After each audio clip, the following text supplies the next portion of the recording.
Hello everyone. जय मसीह की सभी भाइयों को प्रेज द लॉर्ड।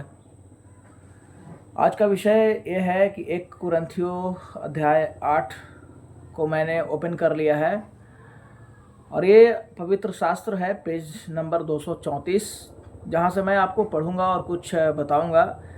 आज का टॉपिक ये है कि मूर्तियों के सामने जिसको हम प्रसाद कहते हैं, प्रसाद के रूप में भोजन चढ़ाते हैं, चढ़ावा चढ़ाते हैं, भोजन चढ़ाते हैं, उसको मसीही लोग खाने से इनकार क्यों करते हैं। या एक मसीही व्यक्ति जो है या फिर निराकार परमेश्वर को मानने वाला जो व्यक्ति होता है, चाहे वो इस्लाम का हो, यहूदी हो, क्रिश्चियंस हो, तो ऐसे लोग जो हैं वो मूर्तियों पर रखे हुए प्रसाद को खाने से इनकार क्यों करते हैं। देखिए, बाइबल कहती है कि परमेश्वर और मूर्तियों का कोई कनेक्शन नहीं, कोई मेल नहीं। परमेश्वर परमेश्वर है और वो एक आत्मा के रूप में है। परमेश्वर जब आत्मा के रूप में है तो मूर्तियों से कोई मेल जोल उनका नहीं है, और चाहे वो मूर्ति किसी भी देवी देवता का क्यों ना हो। यहाँ तक कि अगर यीशु मसीह की भी मूर्ति है तो उसके आगे सर झुकाना एक तरह से पाप हो जाएगा, क्योंकि बाइबल कहती है कि तुम धरती पर मूर्ति खोद कर न बनाना और मूर्तियों के आगे अपना सर नहीं झुकाना, क्योंकि सृष्टिकर्ता और सृष्टि दोनों में ही फर्क होता है। चलिए, तो ये अध्याय 8 जो है, यहाँ पर लिखा है कि अब मूर्तियों के सामने बलि की हुई वस्तुओं के विषय में हम जानते हैं कि हम सबको ज्ञान है। हर एक व्यक्ति जो है अपने आप को ज्ञानी कहता है, ज्ञानी घोषित करता है, और ज्ञान जो है वो घमंड उत्पन्न करता है। जितने भी व्यक्ति हैं, अगर ज्ञानी हैं, वो अपने आप को कहते हैं कि मैं बहुत बड़ा ज्ञानी हूँ, तो ज्ञान से ही घमंड की उत्पत्ति होती है, परंतु प्रेम से उन्नति होती है। ज्ञान घमंड उत्पन्न करता है, ज्ञान से घमंड की उत्पत्ति होती है, ज्ञान घमंड उत्पन्न करता है, परंतु प्रेम से उन्नति होती है। यदि कोई समझे कि मैं कुछ जानता हूँ तो जैसा जानना चाहिए वैसा अब तक नहीं जानता।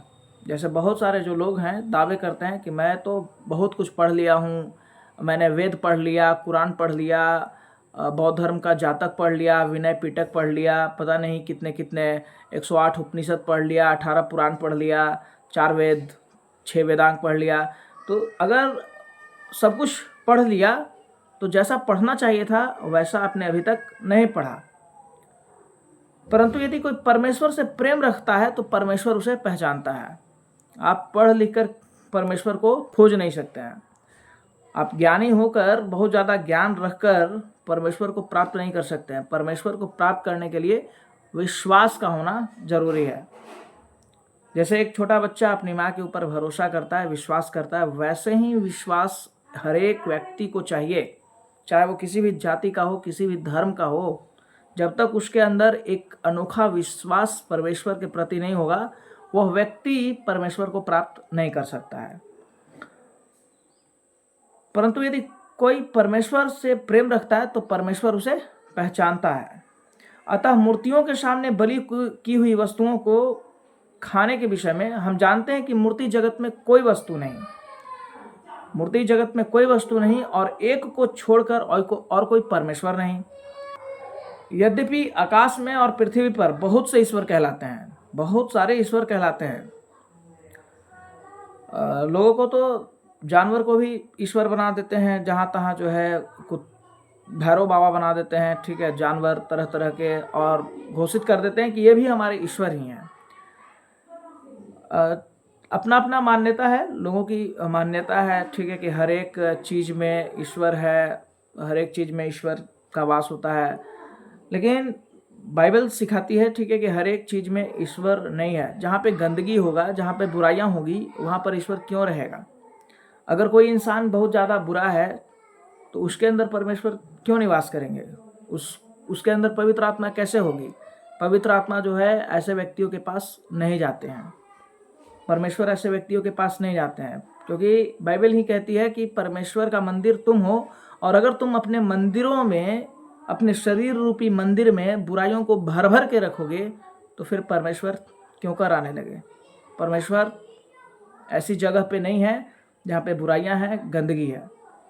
तो यद्यपि आकाश में और पृथ्वी पर बहुत से ईश्वर कहलाते हैं, जैसा कि बहुत से ईश्वर और बहुत से प्रभु हैं, बहुत से प्रभु हैं, बहुत से ईश्वर हैं, तो भी हमारे लिए तो एक ही परमेश्वर है। गॉड जो है वो तो एक ही है, ओनली वन गॉड, अर्थात पिता, जिसकी ओर से सब वस्तुएं हैं। यानी एक ही परमेश्वर है और उसी परमेश्वर ने हर वस्तुओं को सृजन किया है।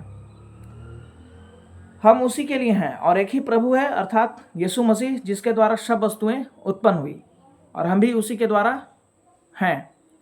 सारी वस्तुएं जो है किससे बनाया गया है? तो परमेश्वर के वचन से बनाया गया है। आदि में वचन था और वचन ही परमेश्वर था और वचन देहधारी हुआ। ऐसा भी बात जो है बाइबल में लिखा हुआ है। तो वचन अगर देहधारी हुआ, वचन ही परमेश्वर था और वचन देहधारी हुआ, और वचन बोल करके ही परमेश्वर ने संकल्प लेकर के सारी चीज़ों का सृजन किया, तो यीशु मसीह के द्वारा ही सब कुछ सृजा गया है, क्योंकि यीशु मसीह जो है वही परमेश्वर का वचन है, वही परमेश्वर के वर्ड्स हैं। सुप्रीम गॉड जो है उनके वर्ड्स वही हैं। पर सबको यह ज्ञान नहीं, परंतु कुछ तो अब तक मूर्ति को कुछ समझने के कारण मूर्तियों के सामने बलि की हुई वस्तुओं को कुछ समझकर खाते हैं और उनका विवेक निर्बल होने के कारण अशुद्ध हो जाता है। जब आप मूर्ति को ही ईश्वर मान लेते हैं और मूर्ति पर चढ़ाई हुई वस्तुओं को आप खाते हैं, तो एक तरह से आप अपने विवेक में निर्बल हो जाते हैं। अगर एक मसीही व्यक्ति भी वही काम करेगा, उस प्रसाद को खाएगा, तो दूसरे मसीही व्यक्ति जो है वो भी ऐसा ही करेंगे और उसको देख करके जो है वो भी निर्बल हो जाएंगे, विश्वास में कमज़ोर पड़ जाएंगे। उनको ऐसा लगेगा कि ये प्रसाद खाने से कुछ हो सकता है उनके जीवन में, लेकिन खाने पीने की वस्तुओं से कोई लाभ, कोई हानि नहीं होती है। मैं कुछ खा लूँ, ठीक है, तो इससे कोई बेनिफिट भी नहीं होगा और ना ही इससे कुछ नुकसान होने वाला है। मतलब अच्छी चीज़, फल फूल। देखिए अब आगे क्या लिखा है कि बलि की हुई वस्तु को कुछ समझकर खाते हैं, उनका विवेक निर्बल होने के कारण अशुद्ध हो जाता है। भोजन हमें परमेश्वर के निकट नहीं पहुंचाता। भोजन हमें परमेश्वर के निकट नहीं पहुंचाता। यदि हम न खाएं तो हमारी कुछ हानि नहीं। अगर हम उस प्रसाद को नहीं खाएंगे तब भी जो व्यक्ति हम हैं, जैसे हैं वैसे ही रहेंगे। अगर आत्मिक प्रेयर करते हैं, मन ही मन प्रार्थना करते हैं कि हे परमेश्वर, तू मेरे विचार के हिसाब से न्याय करना मेरे साथ, अगर मैं कुछ गलत करता हूँ उसका लेखा जोखा तू अपने पास रखना, मैं किसी के साथ अच्छा करता हूँ तो तुम मुझे उसका अच्छा प्रतिफल देना। अगर मैं किसी के साथ बुराई करूँ, परमेश्वर के वचनों पर ना चलूँ और सिर्फ प्रसाद को खाऊँ, तो क्या मेरा ये उन्नति का कारण बन सकता है? तो बिल्कुल नहीं बन सकता है, क्योंकि खाने पीने से व्यक्ति परमेश्वर के निकट नहीं पहुँचता। परमेश्वर के निकट पहुंचने के लिए उसको परमेश्वर के वचनों पर चलना होगा, उस परमेश्वर की बात माननी होगी। और यदि खाएं तो कुछ लाभ नहीं और ना खाएं तो कुछ हानि नहीं। परंतु सावधान, ऐसा न हो कि तुम्हारी यह स्वतंत्रता कहीं निर्बलों के लिए ठोकर का कारण हो जाए। यानी कि ऐसा न हो कि अगल बगल के आदमी आपको देख ले, ये प्रसाद खाता है और इसको लगता है कि इस प्रसाद के खाने से कुछ होगा, ठीक है, कुछ अच्छा होगा। ये विश्वास जो है लोगों के मन में भर जाएगा। ऐसा अगर कोई खाएंगे तो मसीही जन अगर खाएंगे तो दूसरे मसीही जो है उसको देख के भटक जाएंगे। क्योंकि यदि कोई तुझे ज्ञान को मूर्ति के मंदिर में भोजन करते देखे, वह निर्बल जन हो, तो क्या उसका विवेक को मूर्ति के सामने बलि की हुई वस्तु को खाने का साहस न हो जाएगा? यानी कि अगर आप खाएंगे तो दूसरे लोग भी देखा देखी खाएंगे। एक मसीही खाएगा, दूसरों भी खाएगा। इस रीति से तेरे ज्ञान के कारण वह निर्बल भाई जिसके लिए मसीह मरा नष्ट हो जाएगा। यानी कि प्रभु परमेश्वर पर जो विश्वास है उसका धीरे धीरे कमज़ोर होने लग सकता है। अगर कोई व्यक्ति समझदार है और खा रहा है, लेकिन परमेश्वर पर 4 गुना विश्वास उसका बढ़ जा रहा है, तब तो उसके लिए ज़्यादा टेंशन नहीं है। लेकिन अगर कोई ऐसा व्यक्ति है जो खा रहा है और बेचारा मसीह से हट के मूर्ति को ही भगवान मान ले रहा है, जो निराकार परमेश्वर है उसको छोड़ करके मूर्त में ही भगवान को ढूंढ रहा है, तो उसके लिए तो एक तरह से पतन का वो कारण बन जाएगा। देखिए, इस प्रकार भाइयों के विरुद्ध अपराध करने से और उनके निर्बल विवेक को चोट पहुंचाने से तुम मसीह के विरुद्ध अपराध करते हो। अगर आप ऐसा करते हैं तो आप मसीह के विरुद्ध अपराध करते हैं, क्योंकि आप किस पर विश्वास कर रहे हैं? उस प्रसाद पे विश्वास कर रहे हैं, यानी कि भोजन पे आप विश्वास कर रहे हैं, मूर्ति पर आप विश्वास कर रहे हैं कि मूर्ति ही जो है हमारा उद्धार कर सकता है। जबकि बाइबल बताती है कि परमेश्वर जो है सिर्फ वही उद्धार कर सकते हैं। यीशु मसीह के जरिए ही उद्धार आपके माध्यम तक पहुंच सकता है, परमेश्वर के जरिए। पिता परमेश्वर आपको तभी सैल्वेशन देंगे, मुक्ति देंगे, उद्धार देंगे, आपके पापों से आपको फ्री करेंगे जब आप यीशु मसीह के माध्यम से उसके पास पहुंचेंगे। इस कारण यदि भोजन मेरे भाई को ठोकर खिलाए तो मैं कभी किसी रीति से मांस न खाऊंगा और अपने भाई के लिए ठोकर का कारण बनूं। यानी कि इसमें एक लाइन और जोड़ा गया है कि यदि भोजन मेरे भाई को ठोकर खिलाए, किसी भी तरह का भोजन। बहुत सारे लोग जो है कहते हैं कि परमात्मा ने अलाउ किया है कि तुम लोग मांस खाओ, ठीक है, गाय मार के खाओ, बैल मार के खाओ। इस तरह का कोई कॉन्सेप्ट नहीं है।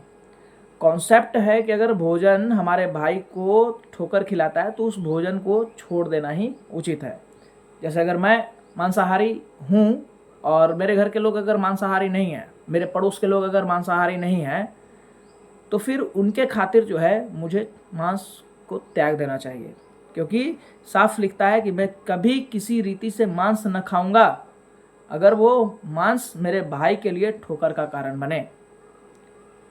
तो यहाँ तो बहुत अच्छी बात लिखी गई है इस पुस्तक में कि अगर आपके खाने पीने से किसी को तकलीफ है तो आप खाना पीना छोड़ दीजिए,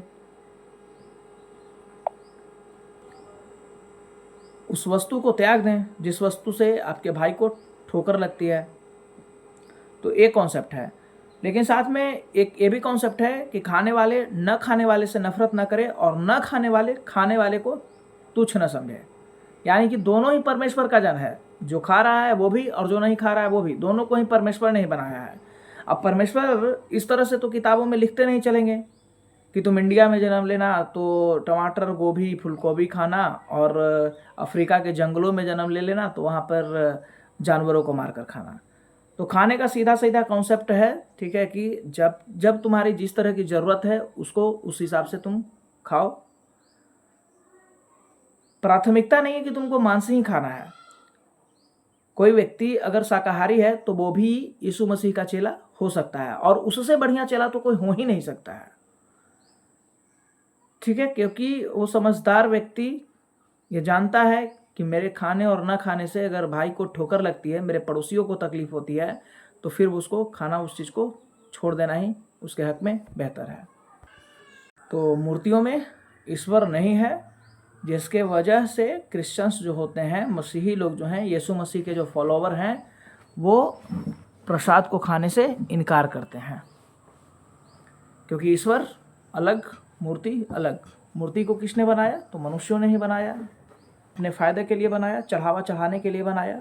धर्म एक धंधा है, तो धर्म एक धंधा है, लेकिन परमात्मा जो है, परमात्मा ने ये कभी नहीं कहा कि तुम जाओ धरती पे जाओ, तरह तरह का धर्म बना लो अपने फ़ायदे के लिए, हिंदू बना लो, मुस्लिम बना लो, क्रिश्चियन बना लो, जैन बना लो, बौद्ध बना लो। ऐसा परमेश्वर नहीं कहते हैं। तरह तरह की जातियों में अपने आप को बांट लो, बस एक ही इंसान तुम रहो, मानव रहो, वही काफ़ी है। और जिस रीति के तुम हो उसी रीति से प्रभु के पास आ जाओ। ये छोटा सा कॉन्सेप्ट है यहाँ पर। इस संदर्भ में अपने विचार आप जरूर बताएं कमेंट करके कि परमेश्वर आत्मा है या परमेश्वर एक मूर्त है। वो मूर्त जिसको मनुष्य स्वयं ही अपने हाथों से तराशता है। इंडिया में मूर्त को इंडियन पीपल अपने हिसाब से तराश रहे हैं, चाइना में उसी को चाइनीज लोग अपने हिसाब से तराशते हैं, अमेरिका में अमेरिकन लोग अपने हिसाब से तराशते हैं।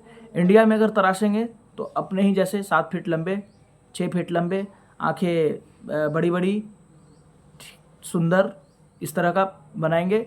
चाइना में छोटी छोटी आँखें, धंसी हुई आँखें, नाक पिचका हुआ, साइज थोड़ा छोटा, इस तरह का बनाएंगे। तो आपको कौन सा सही लगता है? परमेश्वर एक आत्मा है, निराकार है, या परमेश्वर मूर्तियों में निवास करते हैं? कमेंट के माध्यम से अपने विचार को जरूर बताएं। सभी लोगों को जय मसीह की। Praise the Lord.